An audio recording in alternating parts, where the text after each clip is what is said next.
கவியே நீ என் அருகில் வந்தாலே உலகம்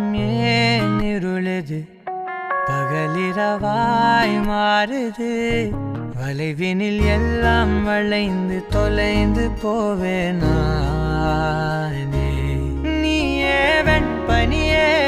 தீயின் சுவையும் நீயே உன்னில் மெதுவாக பயணங்கள் போல தொடங்கி